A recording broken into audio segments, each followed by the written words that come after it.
Hello students, today I am here to explain you about least disk experiment.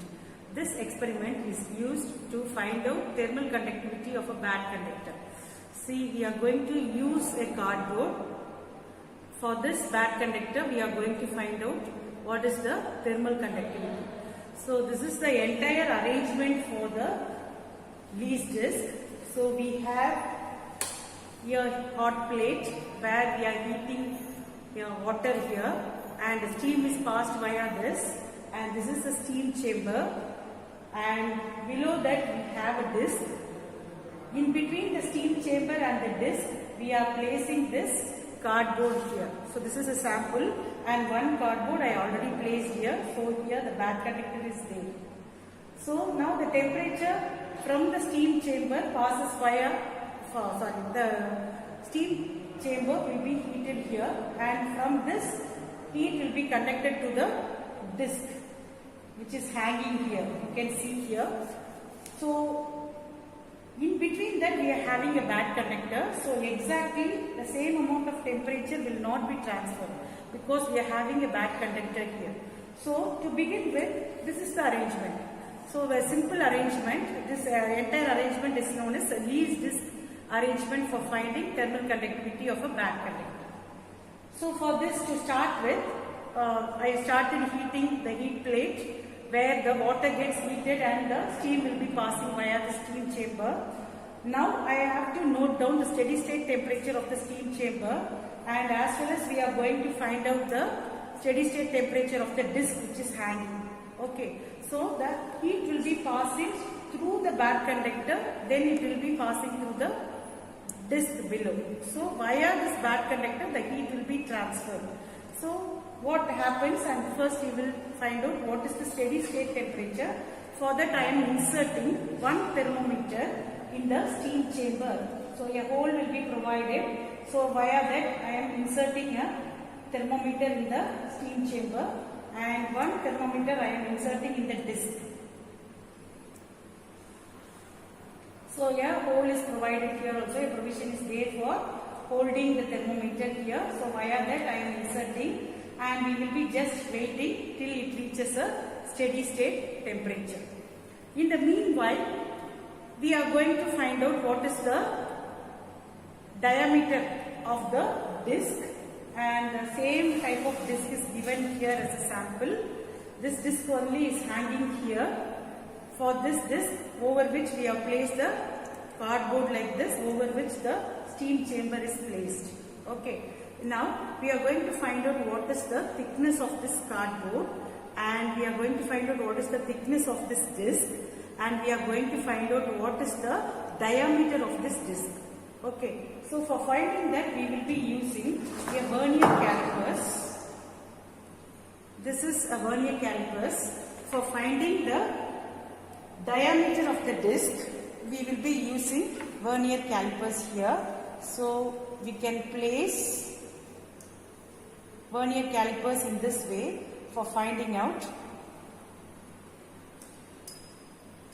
the diameter. So before finding out the diameter, at the closed position we have to see the zero error. So here we have a main scale and we have a vernier scale. As you know already, this is a vernier calipers. So you have a 10 readings in vernier scale and a normal meter scale, normal scale like readings in your main scale reading. So here when the jaws are kept closed, the 0 of vernier and 0 of the main scale is coinciding. So we can come to know that there is no zero error in this particular apparatus. So we can use as it is. So first we are going to note down the diameter of the disc. So for finding out the diameter of the disc, we are placing the vernier calipers like this.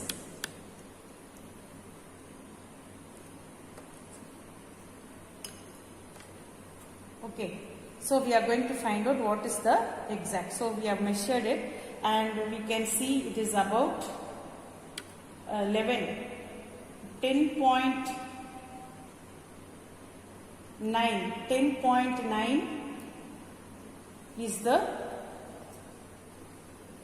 main scale reading, and 3 is the coincidence in the vernier scale. So this is a 10.9 is the main scale reading and 3 is the vernier coincidence. Now I am going to write this measurement in this as follows.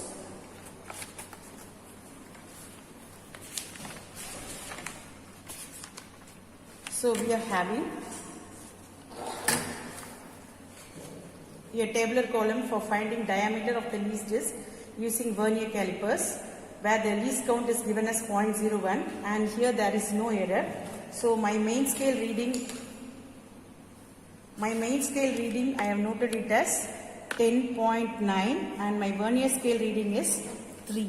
So from this we can find out, by using this formula we can find out what is the observed reading, and from that dividing by 2 we can find out what is the radius of this particular disc. Likewise we will be taking 2 or 3 more readings and after that we can take the average of the radius and we can note down the radius. Okay, this is how we will be finding out the diameter of the disc using vernier calipers. Next we are going to find out what is the thickness of the same disc. So for that we are using a screw gauge. So in this screw gauge we will be having a fixed scale, that is pitch scale, and over which a scale will be rotating, that is the head scale. Using this we are going to find out what is the thickness of the given least disc. Okay, so we will be fixing this one and let us take the thickness like so. Before taking the thickness we are going to find out what is the zero error here. So I am just closing the jaws without any object in between. So when it is closed, the 0 of the head scale and 0 of the pitch scale must coincide, but here it is not coinciding. Here we are having 0 below the pitch scale reading. So my error is, I am having it as 3. So third division is coinciding. So 3 into 0.01, we have 0.03 is my error. Since the 0 is below the pitch scale reading, it is a positive error. So it is plus 0.03 is my 0 error, and for correction I have to apply it as minus 0.03. So this is my 0 correction. So after finding the 0 error, now I am going to fix it in the disc. And I am going to measure what is the pitch scale reading and what is the head scale reading. So for likewise I have fixed. So I can find the pitch scale reading. How many readings is seen outside here? Now you can see it clearly now. So this is how I have fixed the screw gauge for finding the thickness of the least disc. And after finding the 0 error, now I am noting down the reading. So you can see pitch scale reading. It is 9. 9 readings are seen outside here. So 9 is the pitch scale reading, and the baseline of the pitch scale is coinciding with 13th division of the head scale reading. So I am noting down 13 as a head scale reading. So from the metal disc, I am getting pitch scale reading as 9 and head scale reading as 13. Okay, so this is how I have noted, and similarly I will keep in 3 or 4 different positions, and I'll be noting down the readings. Okay, now the observed reading is pitch scale reading, that is 9 plus head scale reading 13 into least count 0.01. So you will be getting it as how much? 9.13. So this is 9.13 is your observed reading. For this observed reading, you have to apply 0 correction. So our error is positive. So I am applying negative correction. So for this 9.13, I will be subtracting 0.03 such that I will be getting 9.10 as my correct reading. This is how we have to note down the thickness. Okay. So the one reading I have taken. Similarly, you have to take 2 or 3 readings, keeping the screw gauge at different positions. In the same way, we are going to note down with the screw gauge. We are going to note down the thickness of the cardboard also. So I am fixing the cardboard in between the screw gauge here, and similarly I am going to note down what is the thickness of the cardboard. So since only one reading, that is 2, is seen outside, so I get the thickness of the cardboard, for which I am noting down the pitch scale reading as 2 and pitch scale reading as 2 and head scale reading as 28. So after noting down, in the same way I will be noting down the observed reading, and minus 0.03 I will be getting it as 2.25. So this is how I will be taking reading for thickness of the cardboard. 2 or 3 more readings will be taken, keeping it in different positions.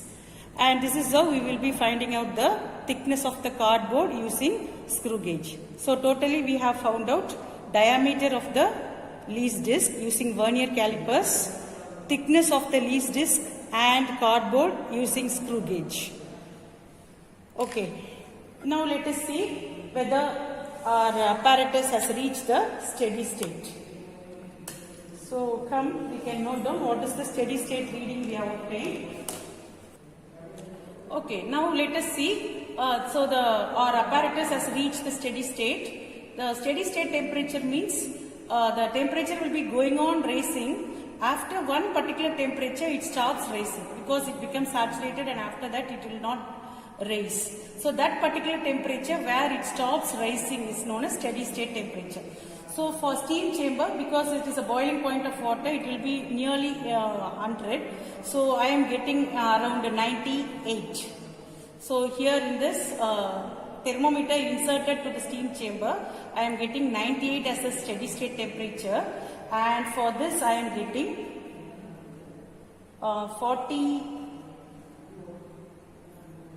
52 as a steady state temperature. So I have noted down the steady state temperature. Now where I have to note down? Here in this tablet column is given for noting down the steady state temperature, where θ1 is the temperature of the steam chamber. It is noted as 98 degree, and for θ2 I get 52 degree. So I am noting down it as 52 degree is the steady state temperature. Okay, now I am going to take out this thermometer from the steam chamber, because after that it is not of much use. So I am removing the thermometer in the steam chamber, and I am going to take away the cardboard, that is bad conductor in between, and I am going to place the steam chamber over the least disc. Why? Because I have noted down the steady state temperature as θ2. Above 10 degree, I will be placing directly without bad conductor. Then only we will be getting the variations. What is the difference when placing and without placing the bad conductor in between? So now I am going to remove the bad conductor, and I am going to place the steam chamber directly, and I will be waiting till it raises 10 degree more than that of the steady state temperature of least disc. So now I have removed the cardboard, and the steam chamber is directly placed over the least disc. Now I am waiting till it reaches 10 degree more than that of the steady state temperature. So what is our steady state temperature for least disc? It is 52 degree. So I will be waiting till it reaches 62 degree, and I will be taking away that. So now it has reached 62 degree. So we are going to cut away the entire heating setup, and we are left only with the least disc and the thermometer. Okay, now let us remove this and let us see what will happen next. Now the entire heating arrangement is cut away.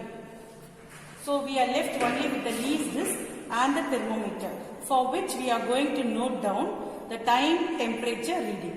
So how we can fix the time temperature reading? So we have 52 is our steady state temperature, above 5. So 52 plus 5, we have 57. So above 5 degree. From that we are going to note down what is the time taken for each degree fall of temperature. So we will note it as 56, 55, 54, 53, 52, and this is the steady state temperature, below which another 5 degree we will be noting down. So from the steady state temperature 5 degree above and 5 degree below, altogether we will take 10 different temperatures. We will find out what is the time taken for each degree fall of temperature. So 51, 50, 49, 48 and 47. For these temperatures, that is from 57 to 47, taking steady state temperature of least disk as reference, above 5 and below 5, we are going to note down what is the time taken for each degree fall of temperature. Okay, so for that we are using this stopwatch for noting down the time. So initially we will start with 0. So I am waiting till it cools. Stop on it. Stop on it. So now the readings from 57 to 47, that is with reference to theta 2, above 5 degree and below 5 degree. So altogether for 10 readings, we are going to note down the time taken for each degree fall of temperature. So initially we will start with 0. So at 57 we are starting with 0, and finally when we switch on it, for each degree fall of temperature, the time taken is noted down like this. So we will get a set of 10 values. So this is the time temperature reading what we have noted down. Then we are going to find out what is d theta and dt as follows. From this we will be reducing this. What is that? 47 to 57. The difference gives you a 10. Like that, for each thing you will be taking down the difference from here to here, here to here, like that. You will be taking down the difference for d theta as well as for the time. Okay, so that we will be getting a set of 5 values for d theta and dt, and finally we have d theta by dt. Okay, then we will be taking the average of this, and finally we have the value like this. And here you could have found out diameter, and hence dividing it by 2 we will be finding out radius, and we have radius for that, and we have the thickness of the cardboard, thickness of the least disk. All the things noted we are going to substitute in the formula given here. So this is the formula for finding out thermal conductivity of a bad conductor, where m is the mass of the disk, s is the specific heat capacity of the disk, d is the diameter, d theta by dt is the value where we found out here. So this is the average value of here what we found. This is d theta by dt, and we will be substituting it here. And this r is the radius, theta 1, theta 2 is the steady state temperature, and h is the mean thickness of the disk, small r is the mean radius of the disk. So substituting all these values and calculating it, we are able to find out substituting all the required values in this formula, we are able to find out what is the thermal conductivity of a bad conductor, and this is the calculation method. One more method is there, that by using graphical method, for which you will be drawing a graph taking temperature along y-axis, time along x-axis. You will get a cooling curve like this, for which we will get a slope. That slope value gives you d theta by dt. So slope value will be giving d theta by dt graphically, and by substituting, so instead of this d theta by dt from this part, we are going to substitute the value of this d theta by dt which we found using graph. When we substitute here, we will get a value using graphical method. So this is how we are going to we have determined bad conductor, thermal conductivity of a bad conductor. Thank you all.